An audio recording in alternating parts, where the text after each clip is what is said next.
Hello friends, അസ്സലാമലൈക്കും. Welcome back aunties kitchen. എല്ലാവർക്കും സുഖം തന്നെയല്ലേ?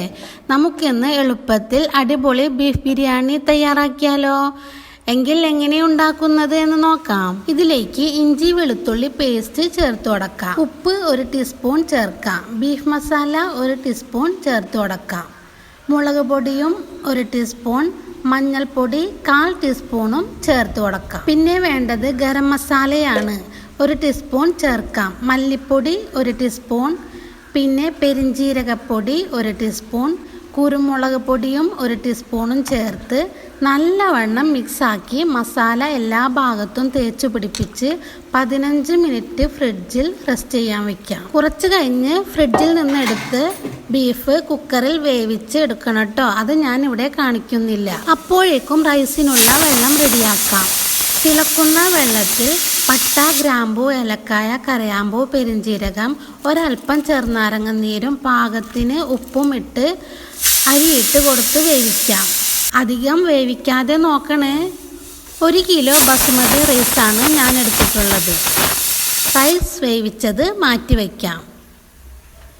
പിന്നെ പാൻ വെച്ച് സൺഫ്ലവർ ഓയിൽ ഒഴിച്ച് സവാള, അണ്ടിപ്പരിപ്പ്, മുന്തിരി, കുറച്ച് വേപ്പില വറുത്തെടുക്കാം. സൺഫ്ലവർ ഓയിൽ മാത്രം ഉപയോഗിച്ചാണ് ഞാൻ ഈ ബിരിയാണി തയ്യാറാക്കുന്നത്. പിന്നെ ബീഫിനുള്ള മസാല തയ്യാറാക്കാം. ഒരു പാൻ വെച്ച് സൺഫ്ലവർ ഓയിൽ ഒഴിച്ചു കൊടുക്കാം. പിന്നെ സവാള ഇട്ട് വഴറ്റാം. ഇതിലേക്ക് ഇഞ്ചി വെളുത്തുള്ളി പേസ്റ്റ് 1 ടീസ്പൂൺ ചേർത്ത് കൊടുക്കാം. ഇത് വഴറ്റി കഴിഞ്ഞാൽ തക്കാളി ചേർക്കാം. പിന്നെ പച്ചമുളക് ചേർത്ത് കൊടുക്കാം.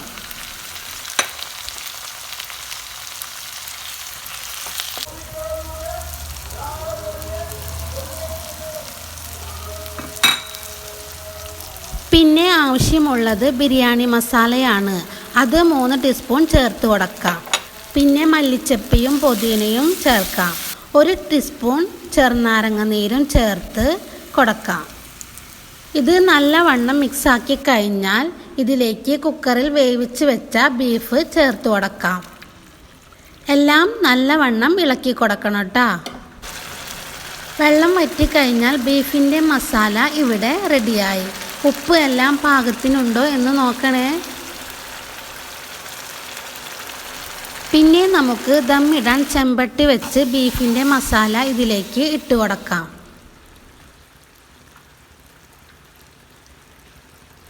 പിന്നെ പകുതി റൈസ് ഇട്ട് കൊടുക്കാം.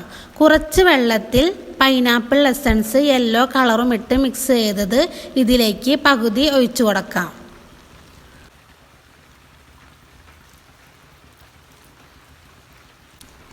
ഒരു ചെറിയ പാക്കറ്റ് നെയ്യും 1 ചെറിയ RKGയും മതി ഇതിലേക്ക് ഒഴിച്ചു കൊടുക്കാം.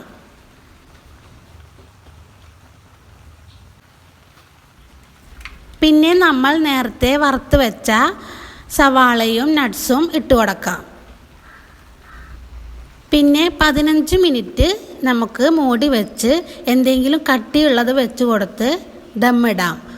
15 മിനിറ്റ് ദമ്മിട്ടാൽ അടിപൊളി ടേസ്റ്റുള്ള ബീഫ് ബിരിയാണി റെഡി. ഇത് ചൂടോടെ കഴിച്ചാലുണ്ടല്ലോ ഈ ബിരിയാണി തന്നെ മതിയെന്ന് പറയും. അത്രയ്ക്കും ടേസ്റ്റാണ് കേട്ടോ. ട്രൈ ചെയ്യണേ. ഇതുപോലെയുള്ള റെസിപ്പിക്ക് ആൻറ്റീസ് കിച്ചൻ സബ്സ്ക്രൈബ് ചെയ്യുക, ലൈക്കും ചെയ്യുക, ഷെയറും ചെയ്യുക. വീഡിയോ സ്കിപ്പ് ആവാതെ കാണണേ. Thank you friends. അസ്സലാമലൈക്കും.